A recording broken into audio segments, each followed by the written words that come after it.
One of the major components of world building is taking the time to create an actual world. And in this case, I've taken time to develop 4 worlds for the Moonkeeper story. It's a lot of work. The one that I would expect you guys to be the most familiar with is Labanti, especially if you've seen season 2. But the other major worlds are Terraviolentium, Tempustabus, and Flamma, if we're not including Earth, of course. Terraviolentium, which can be translated to Latin as the land of violence, is the largest of the worlds that keepers inhabit. It's where the majority of fate keepers reside and come from.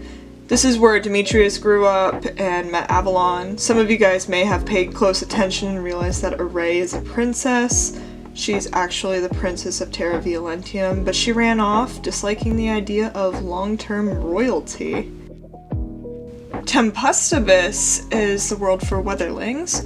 I always associate the name with the word temperature. I'm sure you all can imagine how much the weather is out of control there, especially because all it takes is some unregulated emotions for things to get out of control. There's not even a government to keep them in line, so the place is just, you know, constantly getting destroyed because of natural disasters. Flamma is the land specifically for sun keepers, but sometimes fire keepers are from there too. Not always, but in a lot of the cases, fire and sun keepers become romantic with each other a lot, just because they have a lot of similarities. You know, they're compatible. It's an interesting place though, because sun and fire keepers tend to be very hostile in nature, so there's a ton of fights that break out right in the streets. It's funny. I kind of want to film there, like, you know, make a scene there one day for something. I don't know what. Maybe Bivin visiting home or something. And then there's Labanti, of course, and as I would hope it's pretty clear, it's designed for the Moonkeepers, but the world and its people have succumbed to other keepers. If you watched episode 9 of season 1, I totally understand if you didn't. You would have learned that Ravio, a sun keeper, was having a very big conflict with Damien, which was Hunter's father, if you guys paid attention. He basically decided to start a war with the Moonkeepers, and then Demetrius was pissed off. Together, Sun Keepers and Demetrius basically killed thousands of Moonkeepers through this great war. Previously it was balanced, no Oglyphs, world peace, and then fire, sun, let's light it up, you know? It used to be called Luna Saltator, which I believe meant moon dancers, something like that, I could be off. And it has been addressed several times throughout the Moonkeeper series that Keeper Law states that worlds that belong to specific kinds must be run by those specific kinds unless if that kind has died out completely. I really hope that this has been remembered, especially because, you know, that's like one of the biggest pieces of information that have continued to push the story forward. Let's remember why Demetrius wants to kill Hunter. Shut up. You're just ignorant! Stop! You're insane! Why do you want my kind gone so bad? My world. What about it? Keeper Law. Demetrius wanted to control a land that didn't belong to him, which basically resulted in this long thinking process of, I must kill the Silver Moon in order to get what I want. Because once the last Moonkeeper was dead, Labanti was basically up for grabs. As I mentioned in the last video, there are 3 main kinds of keepers: sorcerers, weatherlings, and fate keepers. Weatherlings go to Tempustabus, fate keepers go to Terraviolentium, and sorcerer keepers are broken into individual worlds, depending on their subspecies, of course. This is due to the fact that each land absorbs an energy that is specific to their kind, and the energy in that world is given back to those keepers. In other words, moon keepers will absorb energy on Labanti, but sun keepers can't absorb energy on Labanti. They can only get their energy from Flamma. Now, even though, as I've already discussed in the last video, Fates and Weatherlings constantly have energy in their bodies, and they don't really rely on something else to have energy like sorcerers do. but it's still important for them to have contact with the worlds that they're supposed to inhabit in order for them to thrive to their full power. In episode 3 of season 1, Demetrius visits Solstice and she gives him a ring to help him wield or harness his true power. Did you know that your power goes farther than you even know? Right.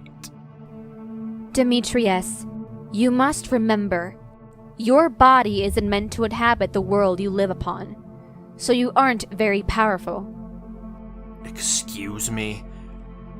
I rule a whole world. I'm fucking powerful, Solstice. You're powerful in regards to your social class, but your physical power from your inner being isn't.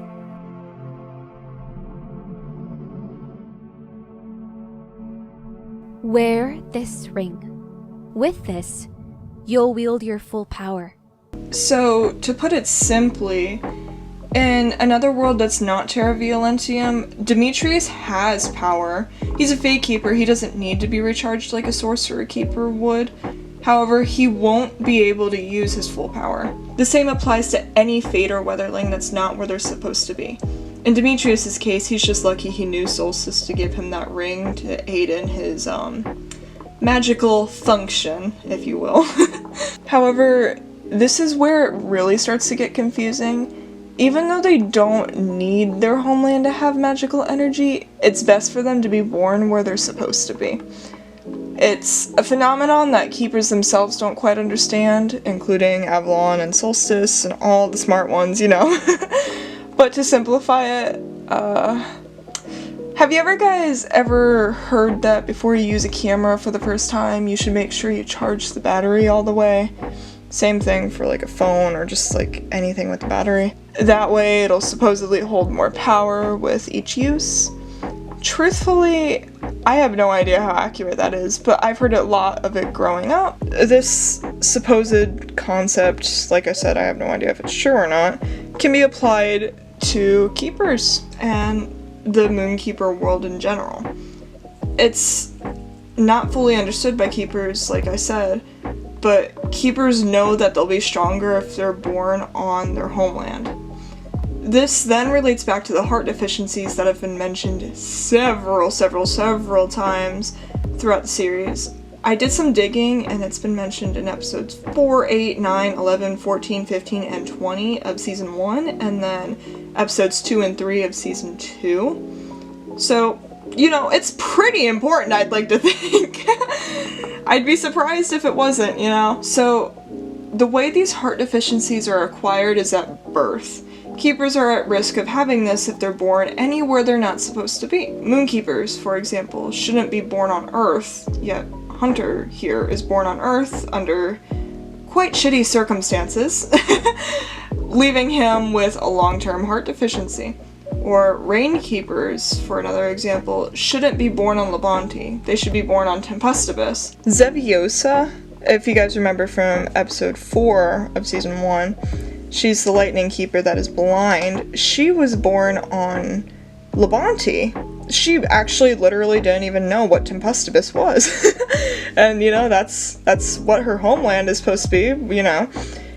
That's how normalized it is nowadays for keepers to not be born where they're supposed to be.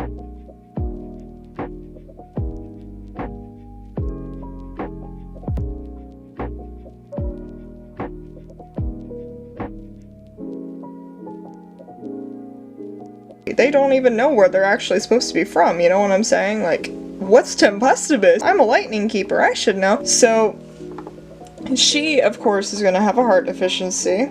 And then, if we take a step back, let's consider Cronus or Solomon. They are both Fate Keeper subspecies born on Terraviolentium. Therefore, they're totally fine. They don't have heart deficiencies. They're living their life just like any other keepers should. I'll cover this more in a later video, but heart deficiencies really just result in keepers being vulnerable to human death scenarios, for lack of better words. such as sickness or major injury. However, if they have a decent immune system, don't get into any horrible accidents, and don't come across any of the other ways for keepers to die, because there are some that I'll go over later, then they're good to go and will pretty much live forever and ever and ever. But to really simplify everything I've said, being born on homeland is good, being born off homeland is bad. Off homeland equals heart deficiencies, and heart deficiencies equal reduced quality of life.